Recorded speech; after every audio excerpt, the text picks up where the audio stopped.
ఆ కళ యొక్క మర్మ విషయంలో పరలోకమందున దేవుని వలన కటాక్షం పొందు నిమిత్తమై ఆయనను వేడుకొనుడని వారిని హెచ్చరించారు. పిల్లరా, ఆ ముగ్గురు స్నేహితులు ఉన్నారు దానియేలుకి. ఎవరు? అననీయ, మిషాయేలు, అజర్యా.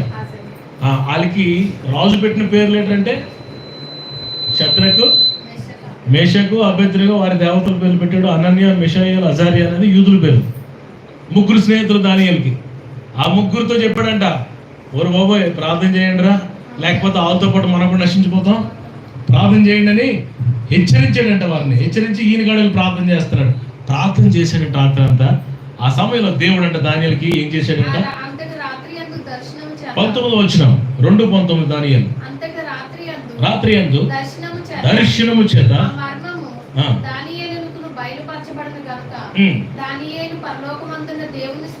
గట్టిగా స్తోత్రం చెప్పండి.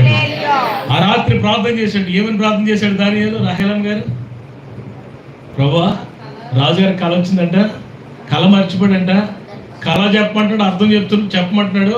ఇది ఈ లోకంలో నీకు తప్ప ఎవరికి సాధ్యం కాదు బాబు, బయలుపరచు నాయన, మీ నామాన్ని మహింపరచుకో తండ్రి అన్య దేశంలో అని దానియేలు ప్రార్థన చేస్తున్నాడు.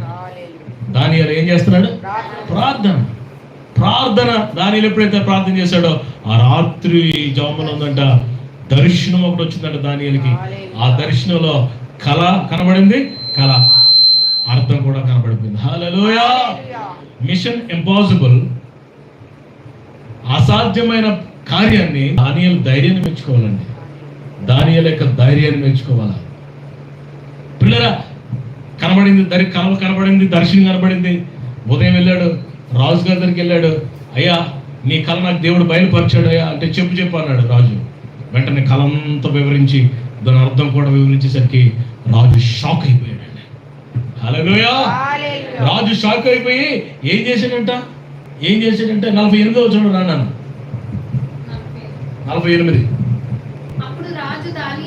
2:48. అప్పుడు రాజు దానియేలును బహుగా హెచ్చించి అనేక గొప్ప దానములు ఇచ్చి అతనిని బబులోను సంస్థానం అంతటి మీద అధిపతిగాను బబులోను జ్ఞానులందరిలో ప్రధానిగాను నియమించింది.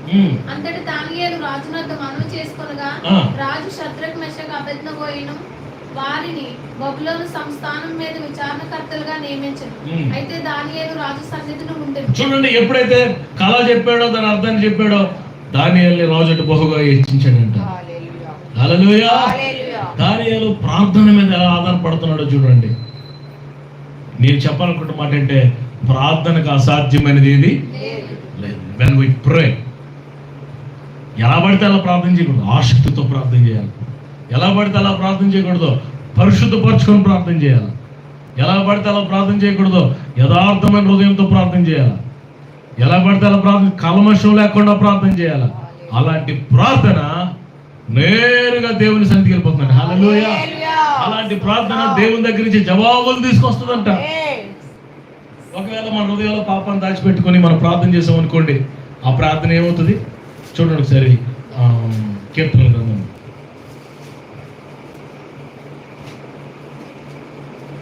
35వ అధ్యాయం 13వ వచనం చూడండి. ఒకవేళ హృదయంలో పరిశుద్ధత లేకుండా మనం ప్రార్థన చేస్తే ఏమవుతుంది నాన్న?